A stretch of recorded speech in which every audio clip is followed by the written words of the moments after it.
Ya,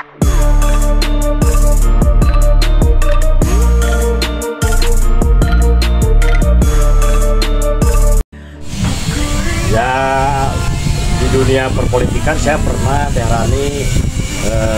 saya pernah mencalonkan sebagai anggota Dewan Perwakilan Daerah 10 tahun yang lalu, walaupun tidak berhasil ya, karena mungkin saya sendiri tidak memiliki tim yang kan kondisi sekarang ya, bukan jago secara personal, tapi tim yang solid lah.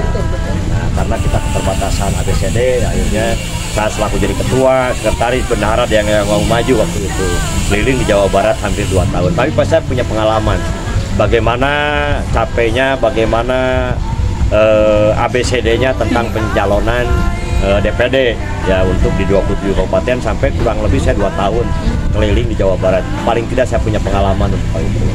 Dan yang baru lalu kita juga ikut kontestasi politik sebagai calon DPRD tingkat 1 Jawa Barat. Sama pada prinsipnya bahwa saya tidak punya tim yang handal, karena juga saya sadar bahwa saya tidak memiliki kapital urgen yang cukup ya, tapi paling tidak saya berangkat kemarin dari PDIP ya, untuk Kabupaten Cianjur, untuk Jawa Barat di provinsi. Walaupun mungkin saya belum Allah takdirkan sebagai anggota DPRD di Jawa Barat, tapi paling tidak saya punya bekal, punya pengalaman di 32 kecamatan yang ada di Kabupaten Cianjur. Ya, suara saya kemarin hampir di 15.500-an lah. Kalau dulu saya pada saat di DPD, suara saya di Cianjur ini 78.000. Karena DPD mungkin non partai, ya. Nah, sekarang saya masuk ke PDIP Perjuangan kemarin. Kita hanya punya suara 15.500. Walaupun mungkin semua juga paham lah. Kemarin ada hal yang kurang mengenakan bagi saya. Bukan menyalahkan masyarakat, tapi masyarakat pun di 32 kecamatan kemarin saya berjalan, tidak ada satu orang pun yang bertanya tentang visi misi Abah itu melanjutkan atau ikutan kontestasi di bidang politik, terutama di DPRD Jawa Barat. Apa yang menjadi motivasi? Rasanya tidak. Bahkan justru kemarin itu yang menang mayoritas bukan rahasia lagi, bukan rahasia. Jadi tidak lagi berbicara itu, tapi sudah berbicaranya di sawerannya gimana gitu. Tapi kan tetap bahwa tidak ada yang namanya kadar takdir Allah lah. Karena kita paham bahwa tadi pernah saya sampaikan bahwa jika Allah sudah berkehendak tidak ada yang mustahil. Aku akan berikan yang namanya kursi kepada siapa yang aku kehendaki, dan aku akan ambil kursi dari siapa yang aku kehendaki. Itu mungkin tidak ada takdir bagi saya untuk jadi anggota DPR Jawa Barat. Sebentar lagi akan ada perhelatan besar nih untuk warga masyarakat Cianjur yang akan menentukan masa depan warga Cianjur akan seperti apa 5 tahun ke depan ya. Nah, saya dengar nih Abah akan mencalonkan Bupati Cianjur nih. Apa motivasi Abah untuk menjadi bakal calon Bupati Cianjur?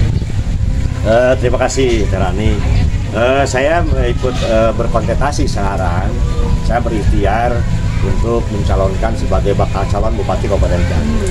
Awalnya saya ikutan di beberapa partai, PKB, PAN, di Nasdem, termasuk juga di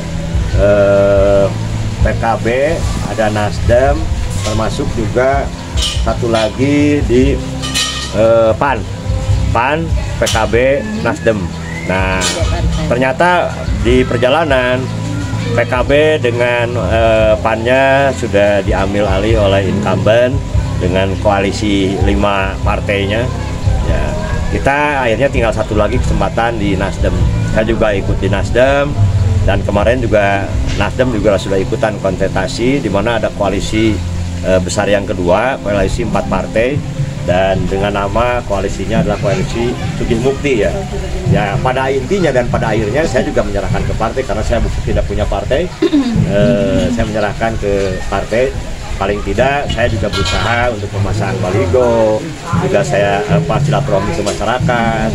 Semoga saja nanti siapa yang akan berkontestasi bakal jadi calon dari Nasdem atau juga mungkin koalisi 4 besar, siapapun nanti yang berangkat jadi Bupati Cianjur, semoga saja pertama paling tidak bisa mendongkrak IPM pendidikan, kesehatan, ekonomi yang terus-menerus melorot, bahkan saat ini itu ada di peringkat 27, kita kembali lagi ke bawah. Termasuk juga saya akan nitip yang namanya pelestarian pengembangan budaya tradisi sesuai dengan Undang-Undang Nomor 5 2017. Jika saya dikehendaki oleh Allah dan saya memimpin Cianjur, ya mudah-mudahan aja Cianjur bisa lebih maju, lebih unggul. Kalau sekarang Sugi Mukti Cianjur Sugi Mukti, mungkin saya bisa tambah sedikit ya, Sugi Mukti Kertara Harja. Jadi kalau Sugi Mukti kaya yang sudah kenyataan. Nah, tinggal mungkin menjabarkan lebih jauh ya, kaya yang jadi kenyataan dan terjadi pemerataan repeh rapi ya, Cianjur yang Sugi Mukti Kertara Harja. Berarti visi-visi Abah sudah masuk ke dalam motivasi tadi? Ya, belum?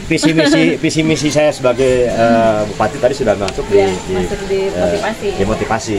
Ya paling tidak ya mudah-mudahan aja tadi apa yang saya sampaikan, kuncinya bahwa jika Allah mentakdirkan, ya paling tidak Cianjur harus lebih maju ke depan.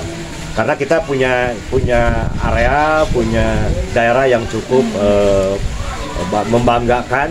Kita punya bentangan pantai yang tidak dimiliki oleh kabupaten yang lain. Kita punya bentangan pantai 75 km.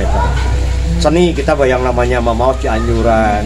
Kita punya yang namanya Maenpo. Kita juga punya kiai-kiai besar Cianjur. Ya.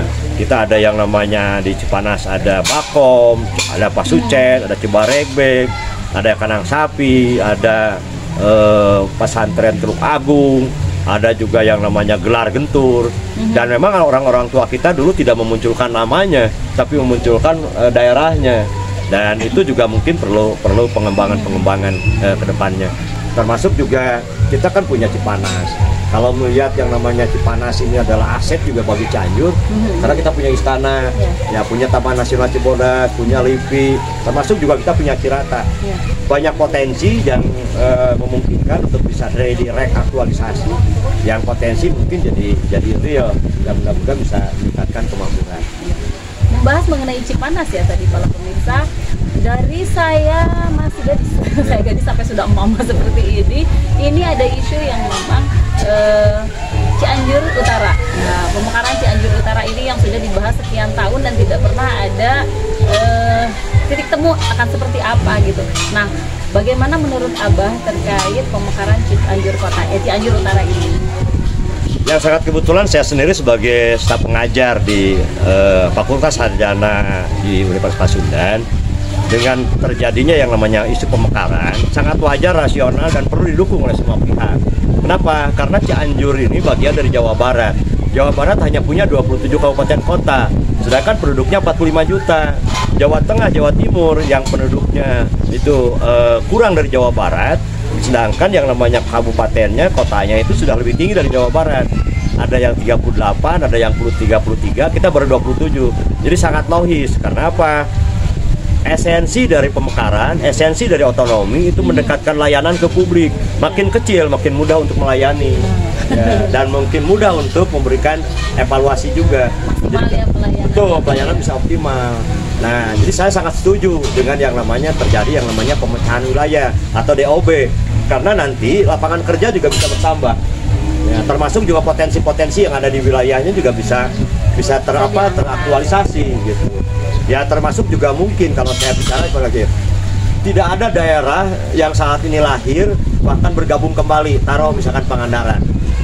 Saya ikut serta di dalamnya pada saat jadi tim peneliti, dari tim peneliti waktu itu saya ikutan. Pada saat yang namanya Pangandaran itu lahir, itu hanya 9 miliar PAD-nya. Tapi sekarang begitu lahir 1 tahun kedua sudah di angka 40 miliar. Dan saat ini yang namanya Pangandaran sudah sangat signifikan. Yang tidak mungkin salah, makin kecil kata manajemen makin mudah untuk mengelola. Jadi saya setuju dengan Cipanas jadi DOB baru, Cianjur Selatan jadi DOB baru.